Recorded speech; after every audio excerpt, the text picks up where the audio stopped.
vraies voix Sud Radio. Je porte une cravate, pour ceux qui veulent savoir. François Libourneau. Le gouvernement français peine à trouver son gouvernement, je pense qu'on le sait. L'Albanie a peut-être trouvé une solution. Alors, présenté comme un outil de lutte contre la corruption, le pays des aigles a dévoilé ce jeudi sa nouvelle ministre des marchés publics, qui est entièrement, accrochez-vous, générée par l'intelligence artificielle. Son nom, vous le cherchez, elle s'appelle Diela, une ministre sans salaire, sans voiture de fonction, qui ne prend jamais de vacances, mais qui n'a pas pour autant créé l'unanimité chez les Albanais. Nathan Bonnet est avec nous, créateur de Polymnia, la première intelligence artificielle à la prise de parole. Bonsoir, merci Nathan Bonnet d'être avec nous. Bonsoir.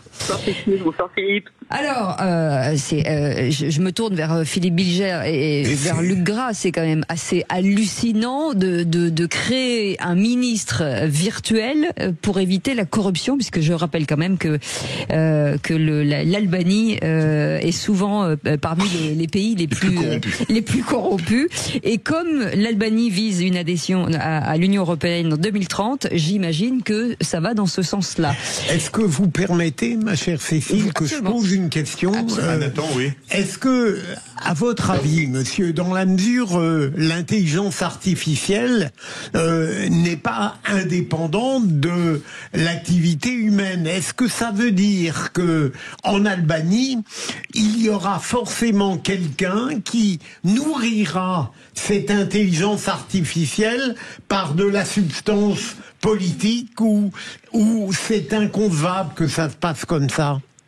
Alors c'est une très bonne question, mais en fait il faut déjà partir du principe qu'une intelligence artificielle elle est basée sur des milliers de données, les unes avec les autres, qui sont croisées pour pouvoir prendre des décisions les plus pragmatiques possibles. Et en l'espèce, donc pour prendre des décisions juridiques sur des marchés publics, ça peut être pas mal, parce que comme elle a en tête tous les chiffres des dernières années, elle est capable, à mon avis, elle-même de remplir la meilleure solution possible pour toutes les affaires publiques. Et puis, dans un second temps, il y aura surtout des équipes qui vont pouvoir aussi, avoir moins de travail, parce que l'IA va leur faire gagner énormément de temps. Et je pense que c'est surtout là-dedans qu'il y a beaucoup de positivité à ce genre de choses. Alors je me tourne vers Luc Gras, puisque l'opposition critique le fait qu'une ministre doit légalement être une personne physique et de natalité albanaise. Donc là, ça va causer un problème. Et la double question, c'est qui est responsable de ce qu'elle dit? C'est ça peut-être, Luc Gras. Alors, l'intelligence artificielle, moi je trouve ça génial, parce qu'en fait ça permet de prendre toutes les données et de trouver la solution. Sauf que là, le problème, ça laisserait à penser, c'est presque un aveu, que dans ce pays, il y a personne qui serait susceptible de ne pas être corrompu. Premier point. Deuxième point, c'est la question de Philippe, en fait, revient à demander, est-ce que un corrupteur qui met au point la machine, est-ce qu'il pourrait lui-même corrompre ce ministre incorruptible? C'est ça la question.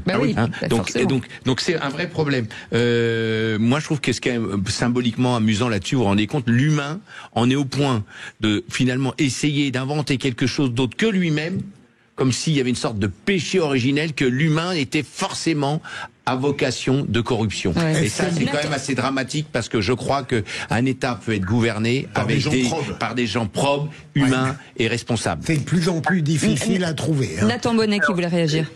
Là où je voulais réagir, c'est que effectivement, là où je vous rejoins, c'est que le manque d'empathie de l'intelligence artificielle est qui est certain.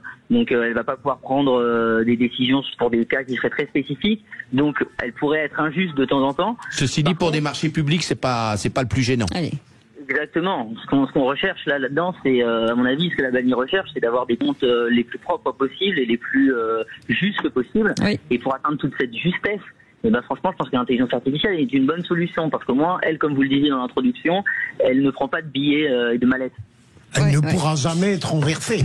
Exactement. Merci beaucoup, Nathan Bonnet, créateur de Polymnia et la première intelligence artificielle à la prise de parole. Allez, vous restez avec nous. Et si